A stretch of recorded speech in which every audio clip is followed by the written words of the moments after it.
Hi hello friends. ஒரு சூப்பரான layer chapati எப்படி செய்யலான்னு பார்க்கலாம் வாங்க. இந்த சப்பாத்திக்கு நான் ஒரு 750 கிராம் அளவு கோதுமை மாவு எடுத்துக்கிட்டேன். அதில் ஒரு டீஸ்பூன் தூளுப்பு சேர்த்துட்டு நல்லா தண்ணி ஊற்றி பிசைஞ்சிக்கலாம். தண்ணி வந்து கொஞ்சம் கம்மியாக ஊற்றி பிசைய ஆரம்பிங்க. கொஞ்சம் கொஞ்சமாக தண்ணி ஊற்றி பிசைங்க. பிசைஞ்சதுக்கப்புறம் இந்த மாவு நல்லா இப்படி திரண்டு வந்திருக்கும். இப்போ இந்த ஸ்டேஜில் இந்த மாவில் ஒரு 2 டேபிள் ஸ்பூன் அளவு குக்கிங் ஆயில் சேர்த்துட்டு நல்லா பிசைஞ்சு உருட்டி வச்சிடுறேன். ஒரு 30 மினிட்ஸ் அப்படியே இருக்கட்டும். இப்போ மாவை ஒரு பெரிய எலுமிச்சம்பழம் சைஸ் அளவுக்கு உருட்டிக்கலாம். அதை எடுத்து சப்பாத்தி கல்லை வச்சு நல்லா ஆயில் தேய்ச்சி தான் தேய்க்கிறேன். தேய்ச்சிட்டு நம்ம கத்தியை வச்சு சின்ன சின்னதாக கோடு போட்டுடலாம். கோடு போட்டுட்டு இதை நல்லா ஒன்று சேர்த்திக்கணும். நல்லா ஒன்று சேர்த்தி சுற்றி பார்த்திங்கன்னா நல்லா பரோட்டா மாதிரி வந்திருக்கும்.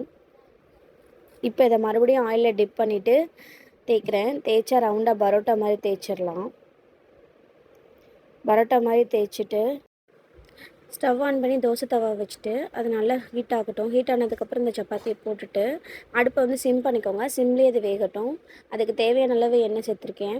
அதை நல்லா 2 பக்கமும் திருப்பி திருப்பி போட்டு கோல்டன் ப்ரௌன் ஆகிற வரைக்கும் நல்லா வேக வச்சுக்கலாம். இதை நல்லா வேக வச்சதுக்கப்புறம் எடுத்து நம்ம நல்லா தட்டிக்கலாம். பரோட்டா தட்டுற மாதிரி தட்டிக்கலாம். நல்லா தட்டினோன்னா நல்லா லேயர் மாதிரி வந்திருக்கும்.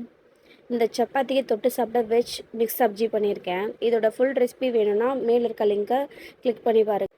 வீடியோ பிடிச்சிருந்தா லைக், ஷேர், சப்ஸ்கிரைப் பண்ணுங்கள்.